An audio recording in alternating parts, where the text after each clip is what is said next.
Hello दोस्तों, आज हम लोग पढ़ेंगे एक चर वाले रैखिक समीकरण। इसके बारे में देखते हैं। पहला इसका इंट्रोडक्शन देख लेते हैं, इसका परिचय देख लेते हैं। और पहले बता देते हैं आप लोगों को कि ये परिचय क्या होता है। तो परिचय होता है जैसे कोई फिल्म आप लोग देखे होंगे, फिल्म निकलने से पहले उसका एक ट्रेलर दिखा दिया जाता है। क्या चीज़? तो उसका ट्रेलर दिखा दिया जाता है, यानी कि उससे मालूम चलता है कि उस फिल्म का में क्या चीज़ होगा, उसका सीन किस प्रकार लगेगा, दिखाया जाता है ना।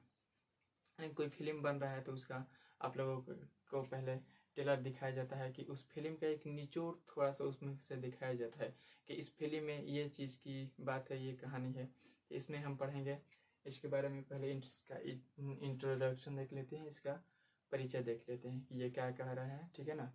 तो देखिए चलते हैं। तो एक चर वाले रैखिक समीकरण किसे कहते हैं, इसके बारे में देखते हैं। तो जिस समीकरण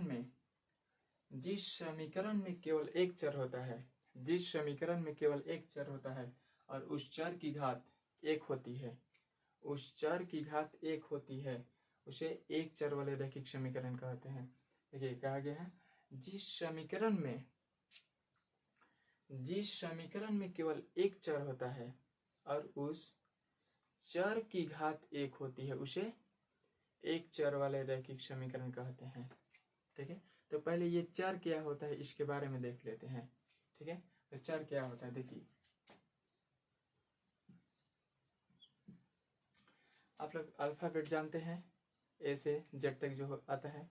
तो इसमें देखिए आता है ए बी सी और एक्स वाई जेड, इतना तक होता है अल्फाबेट, ए से लेकर जेड तक। ठीक है, तो ये सब होता है चर। ठीक है, और अचर क्या होता है?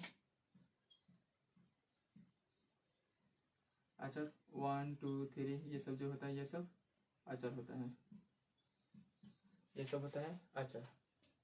ठीक है, ये जो चर है ना, चर का मान बदलते रहता है। जैसे हम लोग पिछले माने हम लोग पढ़ चुके हैं कि ये जो x का मान अगर 1 भी हो सकता है, x का मान 2 भी हो सकता है, या a का मान 1 भी हो सकता है, y का मान 1 भी हो सकता है, या y का मान 4 भी हो सकता है। तो ये सब जो है, ये सब चर का मान, यानी कि चर का मान हम लोग बदल सकते हैं। लेकिन अचर कभी भी बदल नहीं सकता है, अचर नहीं बदल सकता। इसका हम मान माने कोई भी रख सकते हैं, बदल सकते हैं। ठीक है, ये आप लोगों को चर और अचर के बारे में समझ में आ गया। तो अब देखते हैं, आगे देखते हैं क्या कह रहा है। देखिए कह रहा है कि फिर से एक बार क्वेश्चन देखते हैं। जिस समीकरण में केवल एक चर होता है, जिस समीकरण में केवल एक चर होता है और उस चर की घात एक होती है, उसे एक चर वाले रैखिक समीकरण कहते हैं। उदाहरण के लिए देखते हैं, जैसे हो जाएगा 2x + 6 = 12। ठीक है, यह हुआ एक समीकरण हो गया, एक चर वाले रैखिक समीकरण हो गया। ये टोटल को हम लोग कहते हैं, क्या कहते हैं? तो समीकरण कहते हैं। ये टोटल को यहाँ से लेकर यहाँ तक को हम समीकरण कहते हैं। ठीक है, ये पूरा को हम लोग क्या कहते हैं? समीकरण कहते हैं। ठीक है ना। ये बराबर को हम लोग कहते हैं समता, या बराबर कहते हैं, बराबर को समता या बराबर कहते हैं। देखिए पहले के ज़माने में था ना कि एक तरजुई आता था, यानी कि दोनों पलड़ा वाला। जैसे देखिए आप लोग को दिखाते हैं बनाकर इस प्रकार का,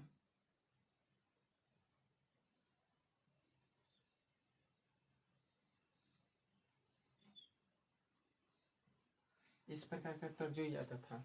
ठीक है ना, हम कोई भी सामान लेते थे, या आप लोग लेते होंगे, तो जब एक पलड़ा जैसे कोई भी जितना भी हमें लेना है, तो उस यानी कि एक तरफ हम लोग उतना किलो का वजन रखते हैं ना, और उधर यानी कि कोई भी चीज़ जोखते हैं, तो उसका यानी कि पलड़ा जब समान हो जाता है तो हम लोग जानते हैं कि दोनों समान हो गई, यानी कि समता हो गया, बराबर हो गया। ठीक है, तो इसके बारे में हम देखते हैं कि मैंने ये 2x + 6 = 12। कितना समझ में आया? आगे देखिए, इसको हल करते हैं।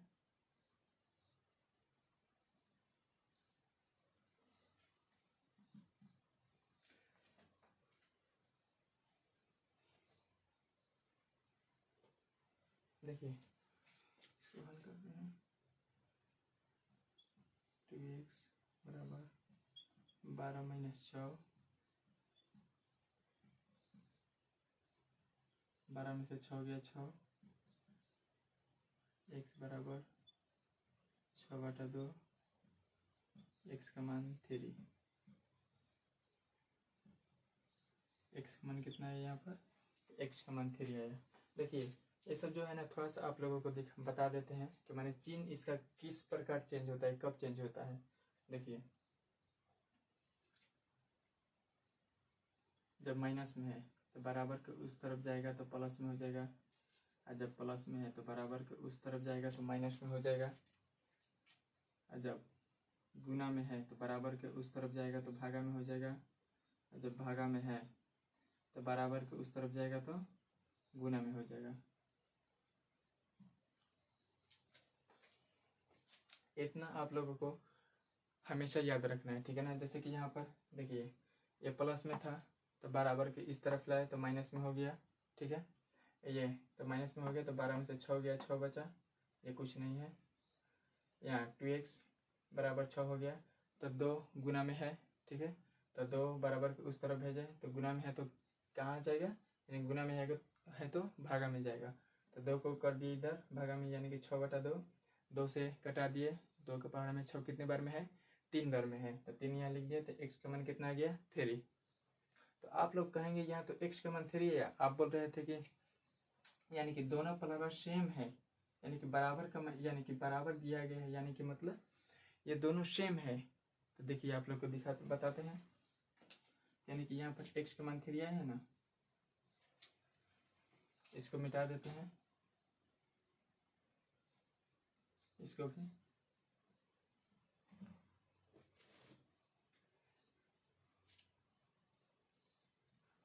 देखिए इतना है, यानी कि x का मान कितना आया है? 3। तो यहाँ x के जगह रखते हैं, ठीक है ना, यानी कि 2 गुना 3 + 6 = 12, 2 3 6 + 6 = 12, यानी कि 12 = 12 आ गया ना। 12 = 12, यानी कि ये जो समीकरण है ये दोनों बराबर है, यानी कि समता है, ठीक है।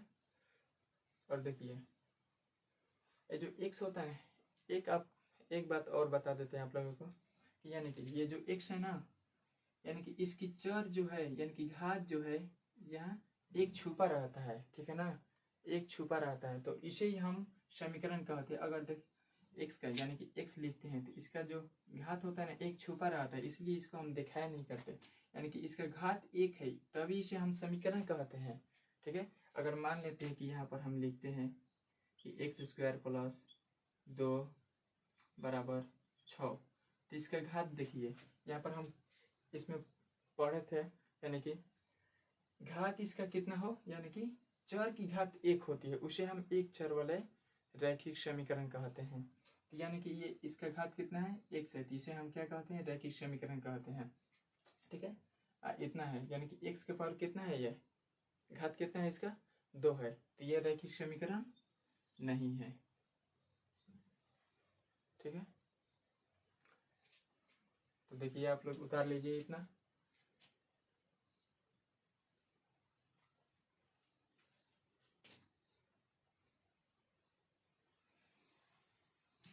आगे हम अब देखते हैं कि किस प्रकार का इसमें हमें क्वेश्चन पूछेगा।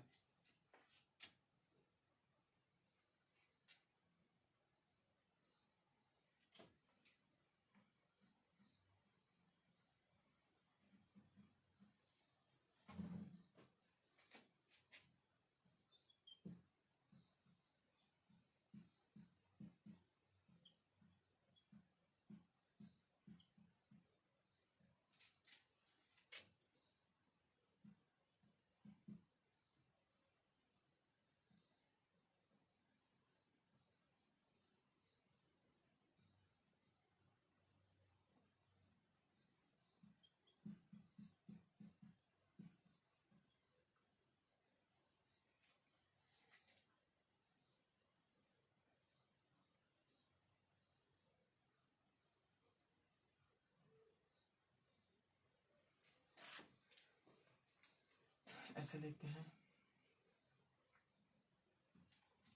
नहीं किसी संख्या के 2 गुने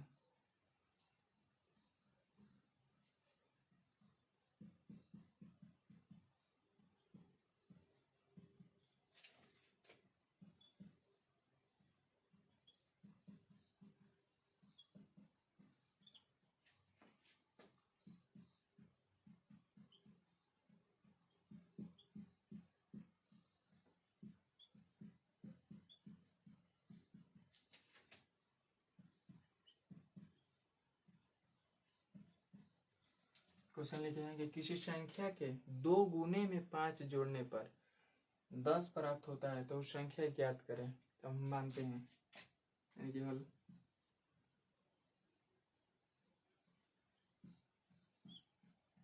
मानते हैं कि वो संख्या x है, माना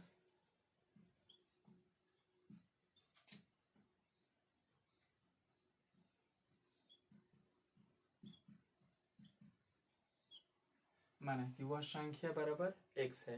ठीक है, तब इसका 2 गुने यानी कि वो संख्या किसी संख्या के 2 गुने, तो मान लीजिए वो संख्या क्या है x है, तो इसका 2 गुना यानी कि 2x। 2x में 5 जोड़ने पर कितना प्राप्त हो रहा है, तो 10 प्राप्त हो रहा है। तो ये संख्या 2x हो गया, तो 2x में 5 जोड़ने पर कितना प्राप्त हो रहा है, तो 10 प्राप्त हो रहा है। ठीक है, कितना 10 प्राप्त हो रहा है। इसको हल करते हैं, यानी कि हमें कोई भी क्वेश्चन देगा ना तो उसका पहले समीकरण बना लेंगे। अब समीकरण अगर बन गया तो हमारा मैथ सॉल्व हो गया, बन गया। तो इसको अब यहाँ से तो आप लोग को बता दिए हैं, यानी कि ये जो चर है इसका मान निकालना होता है हमें। ठीक है ना, जिसको मानते हैं उसका मान निकालना होता है। तो देखिए, यानी कि ये प्लस में है तो बराबर के उस तरफ जाएगा तो माइनस में हो जाएगा, यानी कि 2x बराबर 10 माइनस 5, यानी कि 2x का मान 5। तो x का मान कितना आ जाएगा, 5/2। इसको घटाएंगे तो दशमलव में आएगा कितना, 2 दूनी 4 .5 इतना आ गया। तो आप लोगों का इसी तरह का क्वेश्चन इस चैप्टर में पूछेगा।